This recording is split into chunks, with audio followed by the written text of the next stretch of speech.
Subhanallah walhamdulillah wa la ilaha illallah Allahu akbar. Bismillahirrahmanirrahim. Assalamualaikum warahmatullahi wabarakatuh. Innal hamdalillah nahmaduhu wa nasta'inuhu wa nastaghfiruh wa nu'minu bihi wa natawakkalu alayhi wa na'udzu billahi min syururi anfusina wa min sayyiati a'malina may yahdihillahu fala mudilla lahu wa may yudhlilhu fala hadiya lahu. Asyhadu an la ilaha illallah wahdahu la syarika lahu wa asyhadu anna Muhammadan abduhu wa rasuluh la nabiyya ba'da.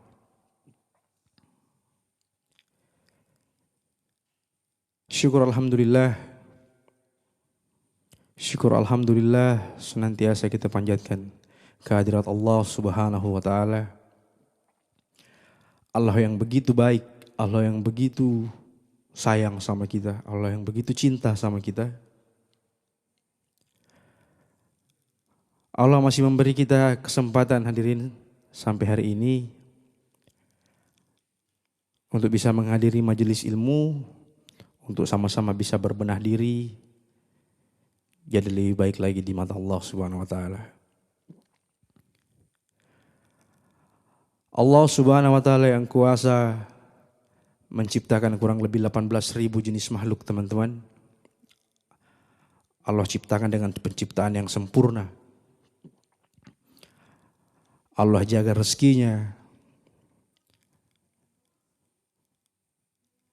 Tidak akan bergeser satu pasir di lautan, hadirin sekalian, tanpa izin dari Allah Subhanahu wa Ta'ala. Tidak akan jatuh satu daun dari pohon, itu juga tanpa izin dari Allah Subhanahu wa Ta'ala.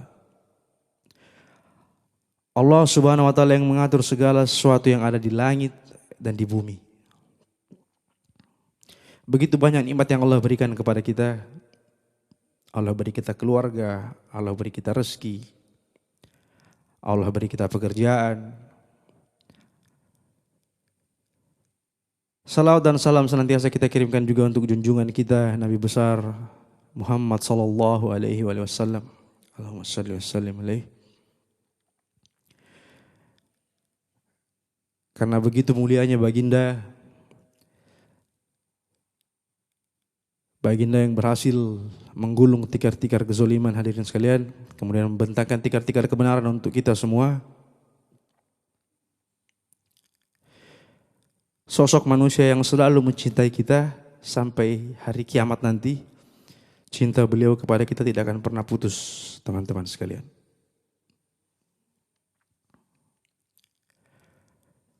Bahkan sampai di titian sirat, teman-teman, di titian sirat Rasulullah SAW masih mohon kepada Allah untuk menyelamatkan kita, teman-teman sekalian. Selamatkan ya Allah, selamatkan ya Allah.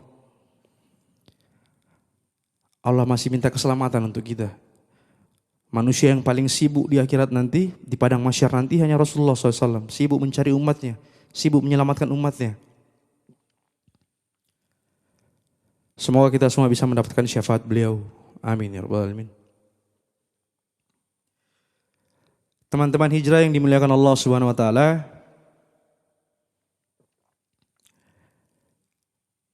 bagaimana kita bisa menjaga silaturahim kita? Silaturahim kepada keluarga, teman-teman, kerabat jauh, kerabat dekat. Rasulullah katakan ada 3 keuntungan orang yang menjaga silaturahimnya. Yang pertama, Allah panjangkan umurnya. Yang kedua, Allah berkahi rezekinya. Yang ketiga, Allah ampuni dosanya. Begitu mulianya silaturahim, teman-teman sekalian. Menjaga silaturahim kita. Jangan sampai silaturahim kita terputus, teman-teman sekalian. Jangan sampai kita punya musuh, jangan sampai kita punya, kalaupun ada yang tidak suka sama kita, doakan. Ada yang benci sama kita, doakan. Jaga terus silaturahim kita, teman-teman sekalian.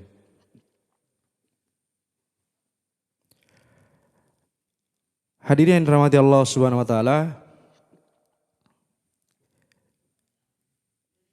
Bagaimana kita bisa mengikrami sama muslim kita, menunaikan hak-hak mereka tanpa kita menuntut hak dari mereka juga.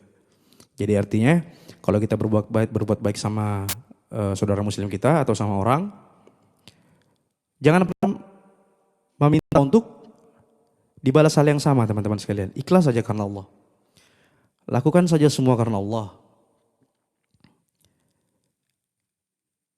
Bagaimana kita menolong saudara muslim kita, Allah katakan siapa yang menolong saudara muslimnya, maka Allah pasti akan menolongnya. Jangan digibahi, subhanallah. Ini masalah paling riskan ini ya, soal gibah menggibah ini. Allah katakan itu, orang yang paling rugi adalah orang yang datang nanti menghadap Allah dalam keadaan bangkrut, teman-teman sekalian.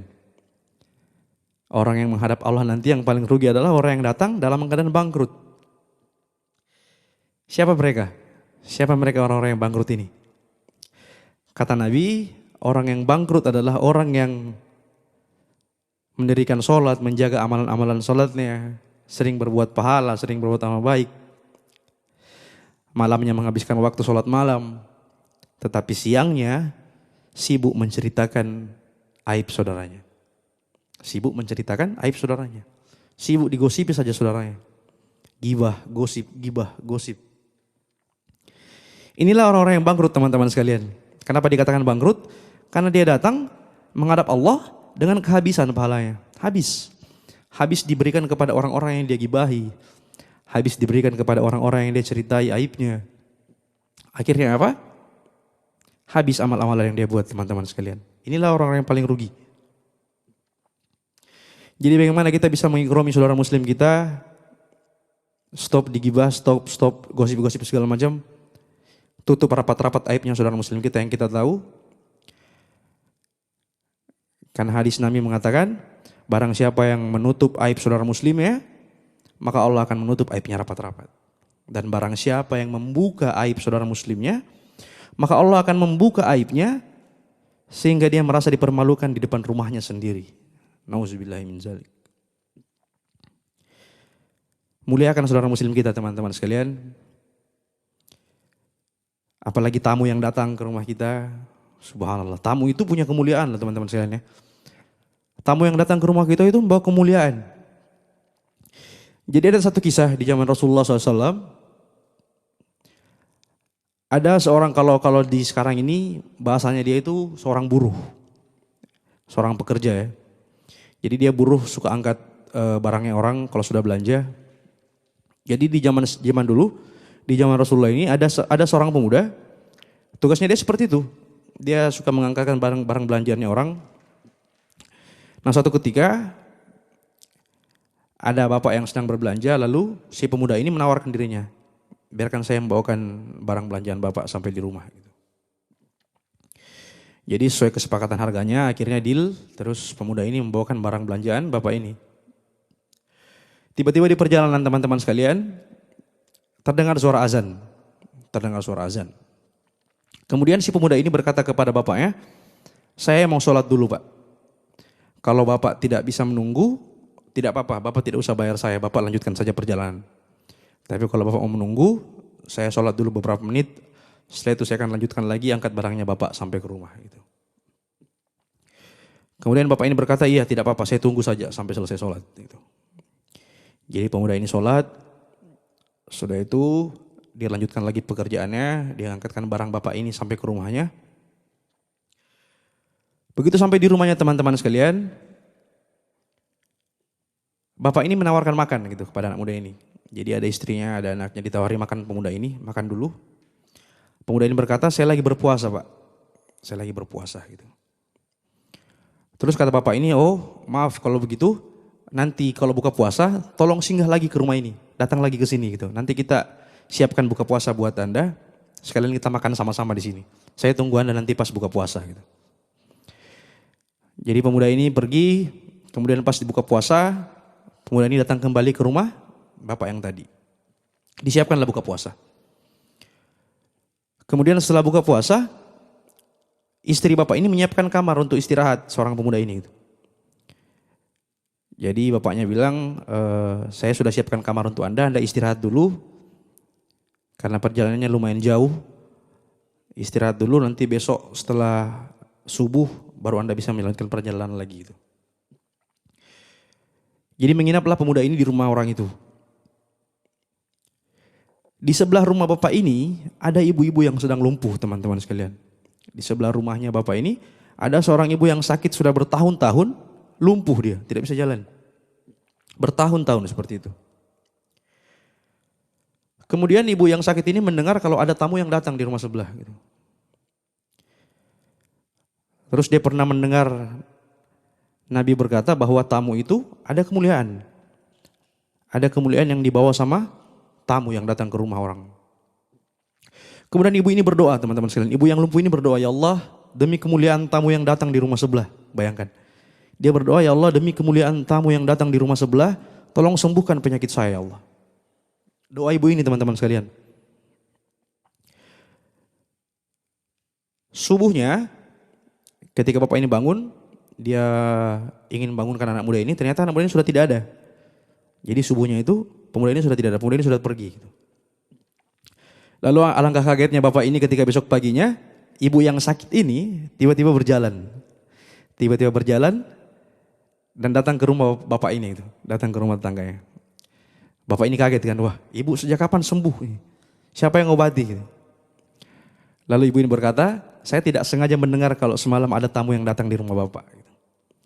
Lalu saya berdoa, karena saya percaya kata Nabi, kalau setiap tamu itu akan membawa kemuliaan. Jadi saya berdoa kepada Allah, ya Allah, demi tamu yang datang ini, demi mulianya tamu yang datang ini, tolong sembuhkan saya, Allah. Maka seketika Allah sembuhkan penyakit saya. Luar biasa teman-teman sekalian, Nabi tidak pernah berdusta sepanjang hidupnya. Apa yang Nabi katakan itu adalah ridho dari Allah. Dan ibu ini begitu percaya, sangat yakin bahwa apa yang dikatakan Nabi ini adalah benar. Diamalkan dan alhamdulillah Allah kasih keajaiban kepada ibu yang sakit ini.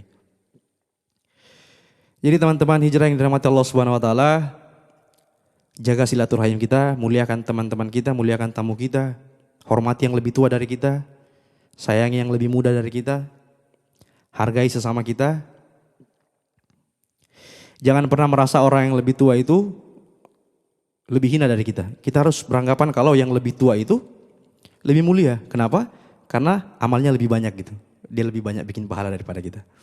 Kemudian kalau kita lihat orang yang lebih muda dari kita juga harus selalu beranggapan kalau dia lebih mulia daripada saya. Karena dosanya dia masih sedikit dibandingkan dosa-dosa saya. Jadi pentingnya silaturahim, pentingnya kita ikramul muslimin. Dan teman-teman sekalian, kadang juga kita lupa kalau kita silaturahim itu, siapa yang diutamakan teman-teman sekalian? Keluarga kita dulu ya. Jadi keluarga dulu, lalu kita membantu teman-teman kita. Kalau kita bersedekah, kata Nabi, kalau kita bersedekah kepada orang yang miskin, maka kita akan mendapatkan pahala-pahala sedekah. Tapi kalau kita membantu keluarga kita, maka yang kita dapatkan dua. Kita dapat pahala sedekah, dan kita dapat pahala silaturahim. Subhanallah. Jaga silaturahim kita, jangan sampai terputus, saling memaafkan satu sama lain teman-teman sekalian. Saling memuliakan satu sama lain.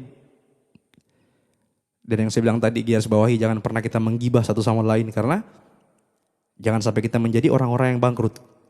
Orang-orang yang bangkrut ketemu sama Allah Subhanahu wa taala, habis pahalanya karena dibagi-bagikan sama orang yang dia gibahi. Semoga apa yang saya sampaikan hari ini teman-teman bisa terkesan dalam hati, kita bisa amalkan di kehidupan kita sehari-hari, saling menghormati satu sama lain, menjaga terus silaturahim kita. Sempurnanya majelis, kita tutup dengan doa pada majelis. Subhanallah wa bihamdi, subhanallah wa bihamdika, asyhadu an la ilaha illa anta, astaghfiruka wa atubu ilaik. Assalamualaikum warahmatullahi wabarakatuh. Subhanallah walhamdulillah wa la ilaha illallah, Allahu akbar.